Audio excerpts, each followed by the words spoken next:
Siguro, pinaka-natutunan ko dito, hindi lang sa pagiging isang aktor na gumaganap bilang si Lolong, kundi bilang isang tao. Ang pinaka-natutunan ko, hindi mo kailangan magkaroon ng superpowers para maging isa kang bayani. Kumbaga, as long as nakakatulong ka sa iyong kapwa, sa iyong pamilya, nakakapagbigay ka ng inspirasyon sa maraming mga tao, bayani ka na. Yun na guys yung dadaling ko habang buhay sa paggawa nitong programa. Oh, okay ka ba doon, Hana? Joke lang, mahal ka inquirer. Ang next question is... Hindi naman yan mawawala in every project na gagawin natin. At for me, yun yung gusto ko laging pakiramdam. Hindi pressure sa kung ano man, sa kompetisyon, o sa kung ano man. Kumbaga pressure na makagawa ka ng isang programang tatatak sa puso ng sambayan ng Pilipino. Siguro, yun yung lagi kong gustong pakiramdam dahil ayoko rin ng makakampante ka na parang hindi mo na pag-iigihan yung mga ginagawa mo. So, dapat laging parang laging kasama yun sa bawat proyektong gagawin natin. Miss Rose, kung naririnig mo to, okay ba sa'yo?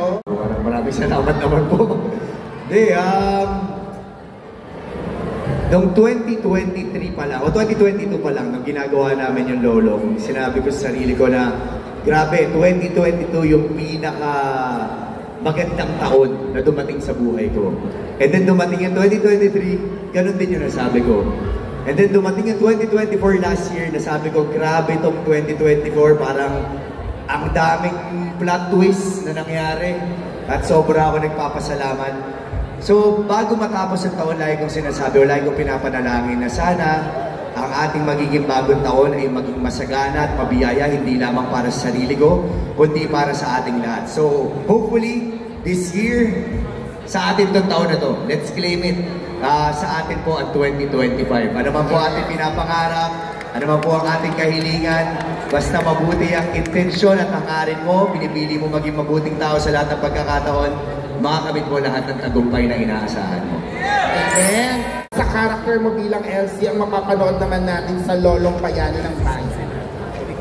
Naku, as always naman, very supportive ako kay Lolong eh. Pero kasi dito, nasa week 5 pa lang kami. Ayoko mag-spoil, pero malaking pagbabago sa karakter ni Elsie talaga.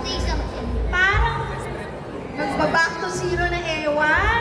Basta, bawal talaga sabihin, pero syempre, bilang si Elsie, alam niyo naman yan, from the very start, determinado palagi yan. Kakwento ko na. Hindi. Sa sobrang determinado ni Elsie, gusto niyang makabalik sa dating siya. Sa sobrang laki ng pagbabago, pinipilit niyang makabalik sa dating siya kasi sobrang yung pagmamahal niya, sobrang yung mga nakapalibot sa kanya na tao, dahil nasa tumahan, grabe rin yung suporta na binibigay sa kanya dito sa character ni Elsie. Kaya, parang Ayaw mo yan? Basta, Konti na lang madudulas din. Konti na lang eh. Pero ano po talaga, si Elsie, Basta yun na, bawal talaga eh. Kung pagiging suporta lang naman yung pinagana natin. Doon kasi sa trailer, papakain na si Elsie doon eh. So, baka nyo mabubukan. Basta yun yung pagtatasihan nyo, yung pagpalo doon sa Nambubuyo po yung mga katabi ko dito. Bakit ba ang hirap ng Ano ang maiaambag natin? Ay, hindi gano'n! Bilang bagong member ng cast. Ay sabi nga ni Jean, masaya. Di masaya na rin ako. Yan naman ang hanap natin sa nagtatrabaho ka na, dapat masaya. Kung hindi rin masaya, bakit ka pa pupunta sa lintik na yan?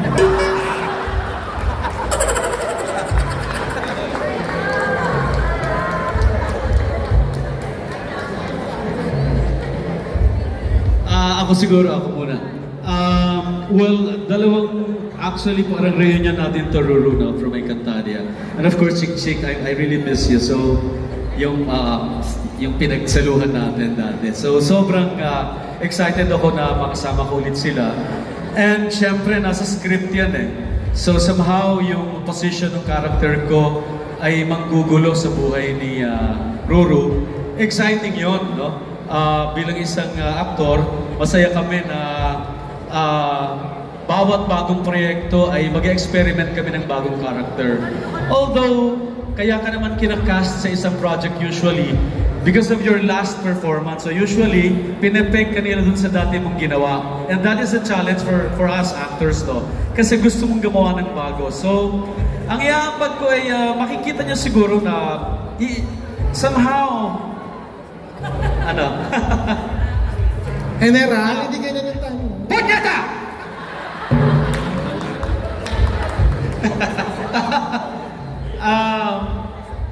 Gusto kong lumikha ng ibang klaseng karakter na although may hinihiling ang manunulat at ang aming director ng mga ilang parang actuations na nakita na nila noon, gusto kong haluan ng bago. So, ang pagka-demonyo dito ng character ko is mas doon pa sa ginagawa ko kaysa dun sa itsura ko.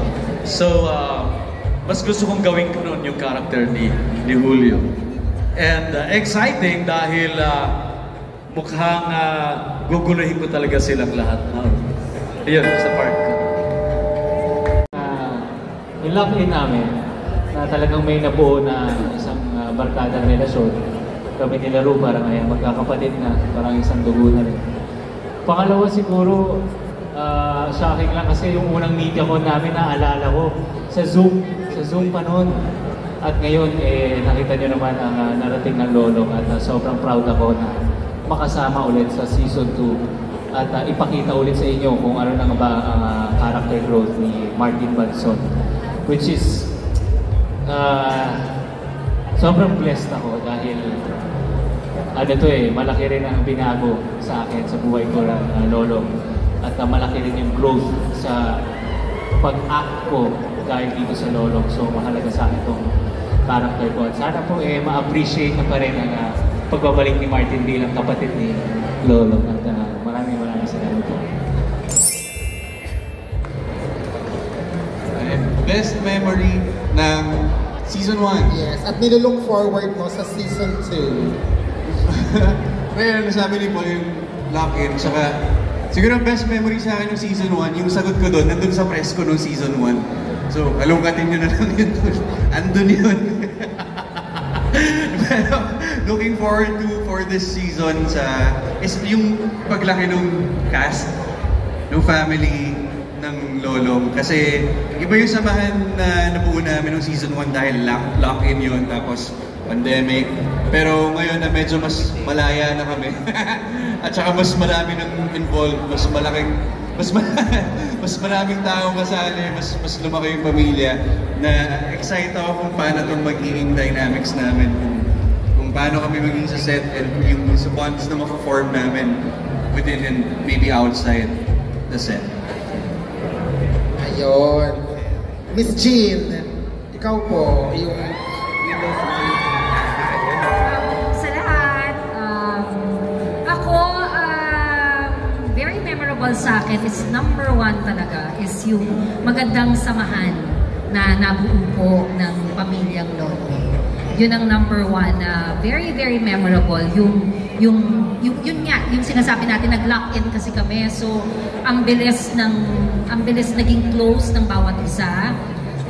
Yung kain namin na together, yung day off namin, hindi pa pwedeng hindi kami magkikita sa rooftop. Yung pag-exercise, kasi wala na kaming gagawin pag lock-in, diba? So, ang namumuno niyan ay si Rochelle. Ayan. Tapos, syempre, ang mga boys kailangan, diba? Dahil palagi silang mga nakasandot.